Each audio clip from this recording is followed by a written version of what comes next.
So if you ever meet me and you know me for more than a few minutes, you will probably hear me complaining about the weather at least once in our interaction. I don't make a point of it, but it tends to always come up.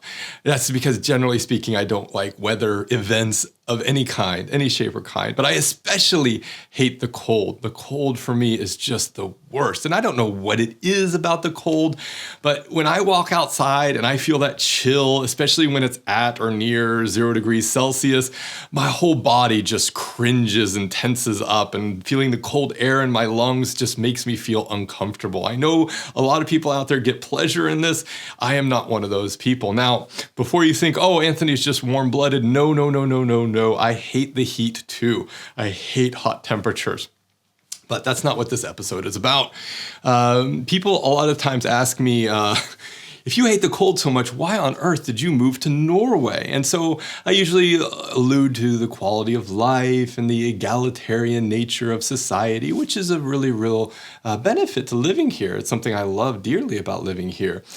But every now and then I'll say, well, it wasn't for the weather, that's for sure. Now, I live in Oslo, which for some Norwegians is considered the quote unquote south of the world, basically.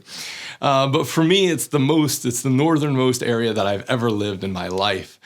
Prior to moving here, I lived in Philadelphia for several years, so I know what cold weather is all about. I've experienced cold weather, and I hated cold weather in Philadelphia too, so don't get me wrong. It's not like all of a sudden I started hating it when I came to Norway. But the winters here in Oslo are very, very different than any I experienced back in Philadelphia. So people have always asked me from the time I moved here, why on earth would you do that to yourself? And I finished graduate school and I was looking for a job, and I got my dream job here in Oslo. But I tell you what, that first year living in Oslo was brutal. The winter came on quite early that year, and it was severe. I was living with my partner in the western side of Oslo, so if you know the geography of the region, that's more the kind of upper class and the place where people kind of go to retire a lot of times. And so I was living in an apartment that was rented to me by one of my colleagues at work, and it was a beautiful apartment. Oh my gosh, it was large, it was fully furnished, it had a beautiful terrace. I was really living an amazing life. But having never lived in a country where the weather is so severe as it is in Norway, I didn't know how to cope with that. And so even basic things like how to heat an apartment in the dead of winter in a country like Norway, I didn't know what to do. So my partner and I bought a whole bunch of firewood. And so every day we would just kind of pile wood into the fireplace and light it up and sit cuddled around the fireplace, wrapped in 1,000 blankets, watching TV on our computers. And, that was our life that first winter. And so it was a learning experience. And I remember one of the first kind of reactions I had to this weather was wondering if I would ever be warm again, if I would ever be able to feel my fingertips again. And I know that might sound crazy because, okay, of course you're going to be warm again, eventually the springtime will come. But when you're in the dead of winter and you're just sitting in an apartment and, you're just relying on a wood stove to keep you warm, it's something that you can legitimately ask yourself. So Norwegians are very fond of saying that there's no bad weather, only bad clothing. And let's be honest, when I moved to Oslo, I had very bad clothing. I think I brought one jacket that was very thin. So I wasn't exactly prepared for a real Norwegian winter. So I would go to work and I would every day complain about the weather and complain about the cold. And then one day I came to work and sitting on my desk was a package, and I opened the package and it was a pair of wool underwear that you wear under your shirt and under your pants. And I, kind of quizzed some of my coworkers, what is this? Why was this sitting on my desk?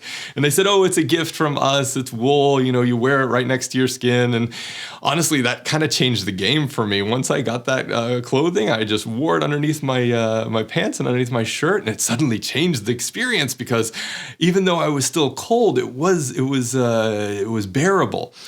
And so it was something that I think moving to Norway, in retrospect, I would have invested in a lot earlier. And I really do think that there should be some website somewhere that says, here's the gear you need if you're moving to Norway, and that should be one of the top items. The other thing that was really unexpected that I had to deal with living in Norway in that first winter was the ice. Now, the ice in a lot of parts of Oslo can be really, really thick. So, 5, 6, 7 centimeters thick. And if you've never walked on ice before, you never really had to walk on ice. It's really different than snow. So in Philadelphia, we would walk on snow on the sidewalk all the time, where they would salt the sidewalk so the snow would eventually melt. But walking on ice was a different scenario for me. And there's no classes on that. When you move to Oslo, a lot of people take Norwegian classes, so you learn the Norwegian language, but they don't teach you how to walk on ice. And I really do think that should be part of the program, because there is a technique to it, and it does take some time to learn. But that first year, I spent most of the time falling more than walking. And one of the things they don't really prepare you for is falling on ice is not like falling just tripping. When you kind of trip and fall, you might stumble, or even if you fall to the ground, you just fall once. But with slipping on ice and falling, a lot of times you will keep falling down a hill, off the sidewalk. If there's any sort of incline, you won't stop falling until you get to a position of rest. And so it's a very different experience trying to get back up after you've slipped on ice than just tripped and fallen over. But one of the things they do have in Norway that I really came in handy after that first winter was these rubber kind of cleats that you put on your shoes that have these small metal spikes. And they're just enough to get some grip on ice. And I tell you what, it changed the game for me. It really enabled me to actually walk with some confidence. And it helped me learn how to walk on ice so that I don't slip. Now, I still hate the cold. But living in Norway has taught me to be a little bit more conscious of the weather. So now I always check the weather every morning to see what's going to be like for the day, so I can hopefully bring some of that awareness into the way I dress and the way I plan my activities. And I know what the difference between negative 10 Celsius and positive 10 Celsius feels like on my skin, for better or worse. I know when it's cold out, I have to wear my big jacket and hat and gloves and scarf and long underwear.